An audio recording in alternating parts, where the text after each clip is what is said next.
Are you still wasting time manually entering data in Excel, creating new reports every month, and formatting your spreadsheets line by line?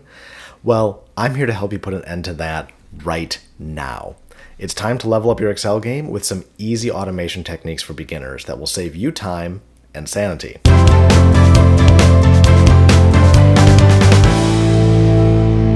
Let's be honest, we all love it, but Excel can be a real pain in the behind sometimes.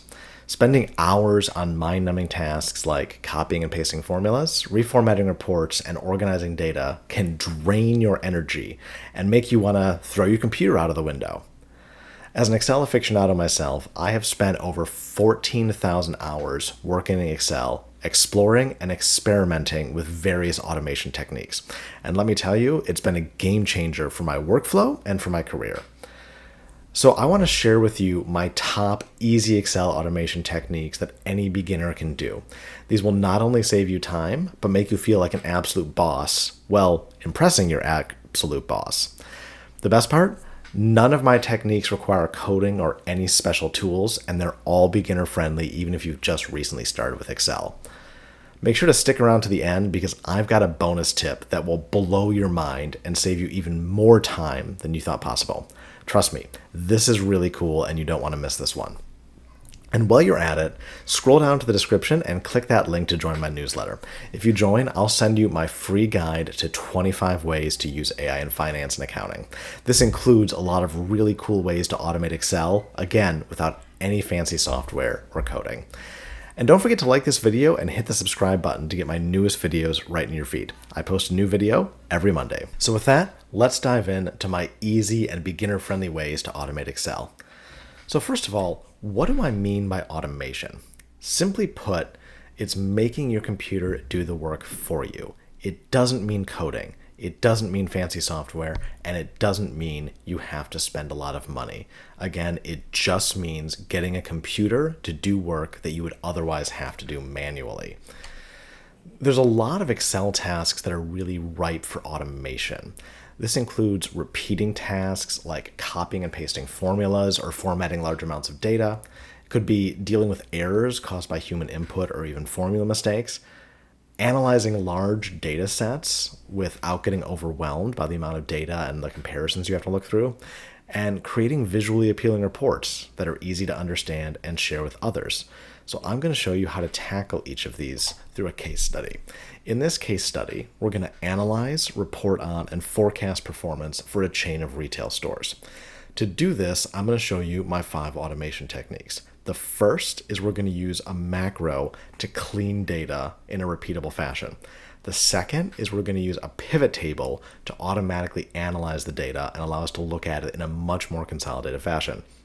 Third, we need to build a report we can share.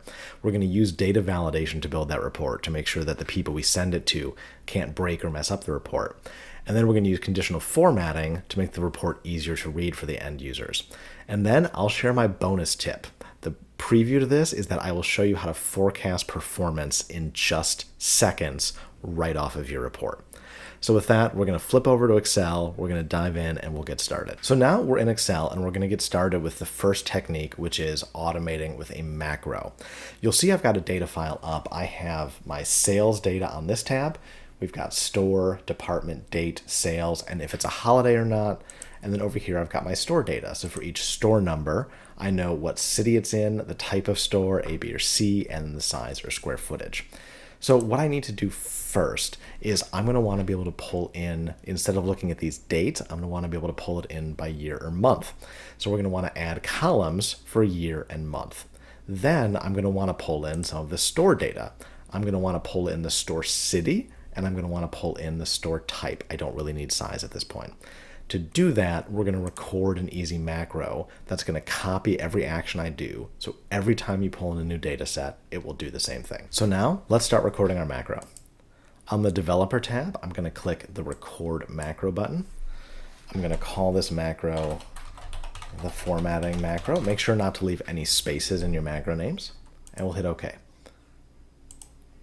And now Excel is going to copy everything I do and write code on the back end for us. The first thing we want to do is add in a year column. So we'll add in equals year, and we'll select the date. Let that copy all the way down, and we'll do the same thing for month. Again, in the background, Excel is recording every action I take and is going to repeat it for us with just the click of a button. Here's our month. It's the 5th month. And there you go. There's all of our months. Now what we want to do is pull in the data from our store data. There's a lot of advanced ways I can show you to do this, but again, this is for beginners, and I want to make sure we keep it very easy. So we're going to use VLOOKUP formulas to pull that in. So the first thing we want to pull in is the store city. We're always going to look up off of our store number, so that's going to be our lookup value. We're going to go select the table array. Very easy way to select the entire data set. Control Shift and then hit right and down, and I've selected the entire data set. We want to lock that and make it absolute by hitting the F4 key. And then we see the city name is in the second column, so we'll put a 2. And then it's not necessary, but I always put in false just to make sure we get an exact match. So there's our formula pulling in New York, New York. We'll copy that formula all the way down. And now we're going to do store type. And we'll do the exact same thing. We're just going to pull in a different one. So we'll come over here. We'll do store. We will again select all of our data. We'll lock that in. We know it's in the 3rd column. And we'll hit false. And there we go. Store type A. And that's it. So now we're going to go up. We're going to hit stop recording macro. Our macro is successfully recorded, and we're going to save that script. And now let's say you wanted to edit the code. You can just hit this edit code button. And here's all of the code that Excel automatically recorded. You don't need to do any of this. You can do all this with recording. I just wanted to show you that should you want to go back and adjust anything, or you wanted to get more into coding, all of it's here, all of it's editable. Excel was doing all the work for us on the back end. So now that we've got our macro done, we're going to move on to the next technique, which is using a pivot table to analyze the data. A pivot table is a really quick way to take a data set like this and move it into a table where we can drag and drop columns and rows in instead of having to manually work with it. So again, that trick I showed you to select the whole data set, we're going to hit Control Shift, we're going to go right, we're going to hit the down button, and that's going to select our whole data set. There's no way we could ever look at 420,000 rows, which is why a pivot table is so powerful.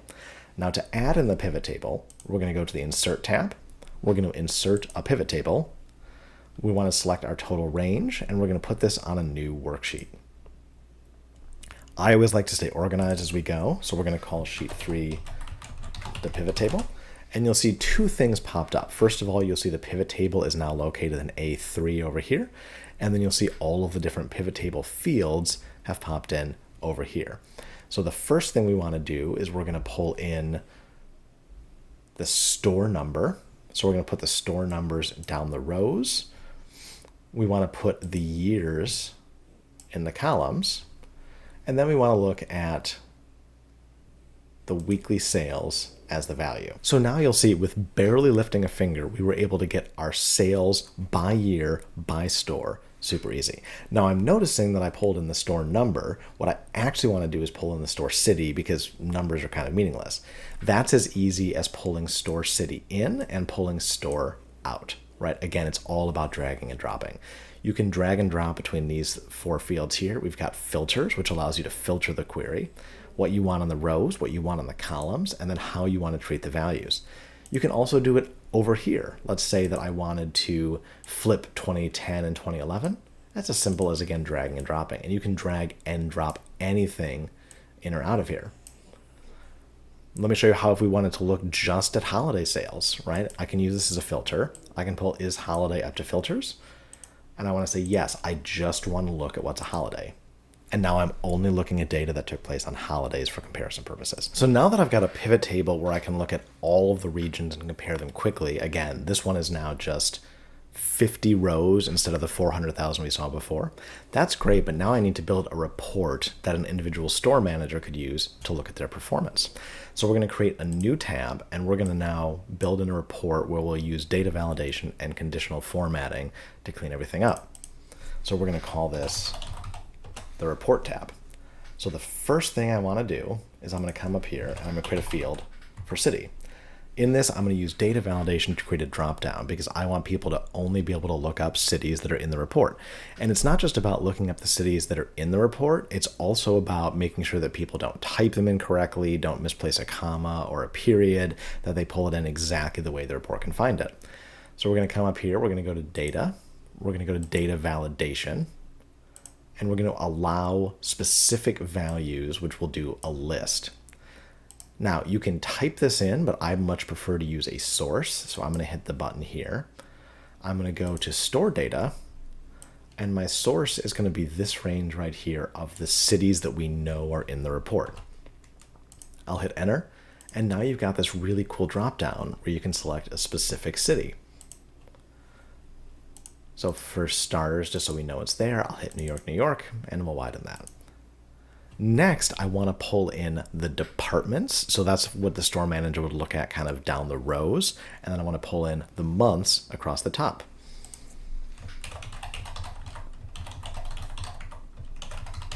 All right, now that we've gotten 3 in, we can use autofill just to drag that all the way across. Autofill you could technically call a form of automation as well. We're going to just widen this a little bit so it's easier to see. There we go. And now we're going to pull in the departments. Now, the departments are not numbered in any specific order, so there's a really good way to grab a list here. So I'm going to select the entire data set of departments.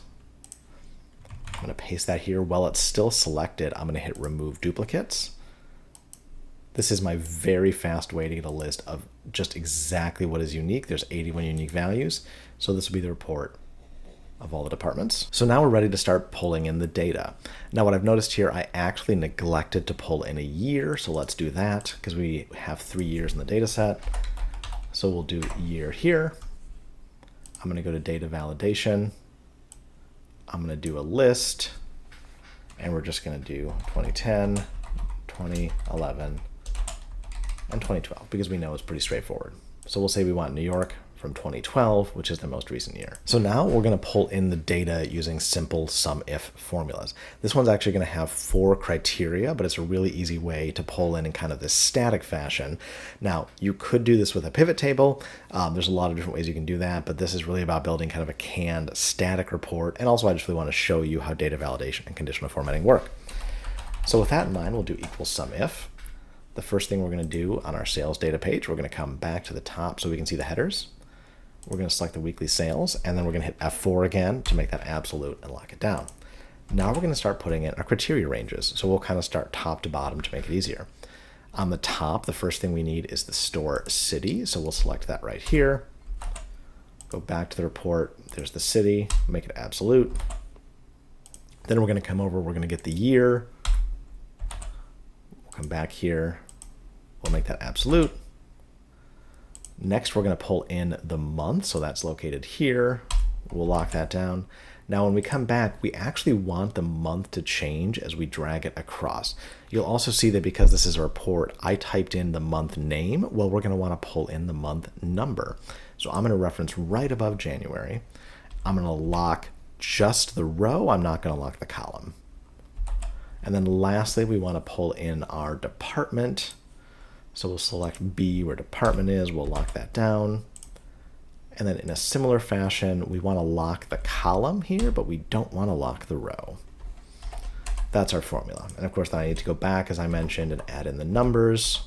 We'll be able to hide this row when we're done, but it will help enable our formula. Amazing. Now we're going to drag this across. We'll double click. And there's our report of sales by department. And then if you wanted to change this up here, you can do any of the drop downs. Let's say we'll flip over to Houston, Texas. The whole report updates. You want to come over here, 2012 to 2011. The whole report updates. And that's the power of data validation, is that a user cannot misenter it, and you can create a dynamic report that updates automatically.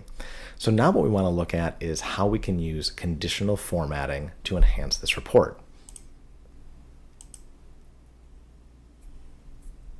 So what I'm going to do is I'm going to copy this entire data here. All right, we're going to pop this over here. We're going to hit paste. And now what I'm going to do is I'm going to do this first one as 2011. I'm going to do the second one as 2012.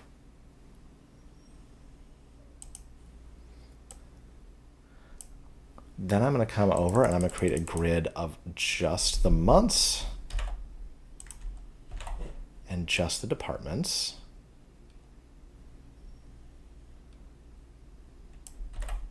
So what we're doing is we're creating essentially a current year and a prior year.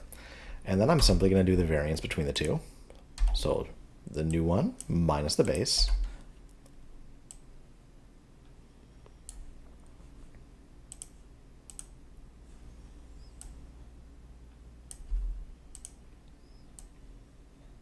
And here's the variance.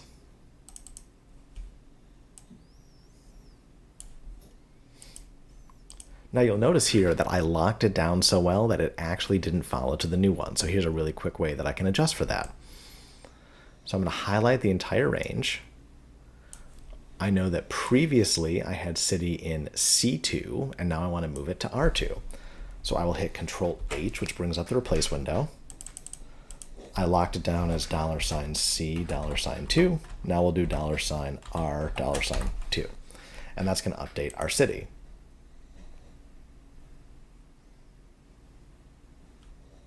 Next, we're going to update the year. So you'll see that that was previously in C3, and now we'll move it to R3. So we can quickly adjust this, C3, R3 will replace. Now it's referencing the new controls. Let that pop up there. We'll scroll over, and now we have all of our variances. And now I'm going to select the data set, and now this is a year-over-year comparison. So I'm going to highlight the entire data set, and then I'm going to go to conditional formatting. So you can find that on the Home tab under conditional formatting. We're going to go to highlight cell rules, and I want to look for larger variances. I don't want to look just at small ones. So we're going to say if it is a positive variance greater than 10,000, highlight it green. And if it's a negative variance, I care a little bit more about negative, so we're going to look at negative variances that are less than negative 5,000. We're going to do that light fill. And you'll see that there's actually a lot of underperformance here that we need to consider. So that's how you can use conditional formatting. I might honestly tweak this because the performance is so all over the place. You could tweak this so there's less. You don't want it to look like a Christmas tree, but that is the power of conditional formatting. And there's so many different options you can use in here in a very similar fashion to automate your formatting and help create these really nice canned reports for your management to look at. So now I promised you a bonus tip on how you can use a very quick method to forecast performance. And I'm going to show that to you now. This is something that I just recently learned and came across. And while it's a pretty high level tool, it's an incredibly quick way to give yourself quick insights. So what you need to use this tool is you need a series of values that take place over a time period, and the time period needs to be consistent. This data set's perfect for that because we have a series of values that takes place across a month. So in this case, I'm going to use our 2012 data, which is most recent, and I'm looking at Houston, Texas. So let's say that I'm the store manager and I want to understand how Department 1 might perform going forward because we've been having some challenging performance and we want to be able to start working to fix that. So I'm going to highlight this data set. You'll see I'm going to highlight the months, and then I'm going to highlight the first row, which is Department 1. And you can do this on any of the individual departments. I'm going to come up here on the Data tab and click this Forecast Sheet button. And with just a click of a button, Excel is going to automatically create a forecast for me. You'll see the orange line in the middle is the forecast itself. Then it gives you the lower confidence bound and the upper confidence bound. Now, clearly it's not going to go negative. That's statistics. So one thing we can look at is, do we want to adjust the confidence interval? Excel will automatically set the forecast confidence at 95%. That means that there's a 95% probability it will be within here. But again, we want to tighten that because we know it's not going to necessarily be this low. And for our case as a store manager, 80-20 rule, 80% is just fine. And now we have this forecast trend right here, all done for you automatically. You can look at it in a line chart. You can also look at it in a bar chart, and it's a really quick way to extrapolate the historical data and understand the performance. You'll even see that it very closely mirrors the recent performance because it's pulling in everything and then it's looking at the more recent data as more relevant, which is weighting your forecast down. An incredibly powerful tool for you to use to quickly look at a forecast. Again, there's fancier ways to do everything that I've showed you, but these are the basics. These are my easy techniques that anyone can apply today. So what I want to make sure you take away from this is a couple of things. First, I want you to remember that automation does not mean fancy coding, fancy software, and it doesn't mean you have to spend money. It merely means that you take tools that you have at your disposal to let a computer do work that you would otherwise have to do yourself. From that standpoint, there's a lot of processes in Excel that are very ripe for automation, whether that's formatting large data sets, whether that's summarizing data quickly, whether that's adding in formatting that can make your reports easier to read, or even doing some high-level forecasts on the data that you have at hand. We've reviewed a few strategies to do this. We can use macros through the recording function to automatically clean and format data. We can use pivot tables to quickly analyze that data. Data validation and conditional formatting are two very helpful tools for us to build our reports. And with our newest tip, you can use the forecast sheet function on the data tab to quickly do a forecast of performance for the data that you've pulled into your report. If you found these tips helpful, don't forget to subscribe and of course like this video. I post new videos with automation and finance tips every single Monday. Drop a comment below with your favorite Excel automation trick or what you'd like to see next. I read every single one and I look forward to hearing from you. Until next time, I'm Mike, signing off from F9 Finance. Cheers.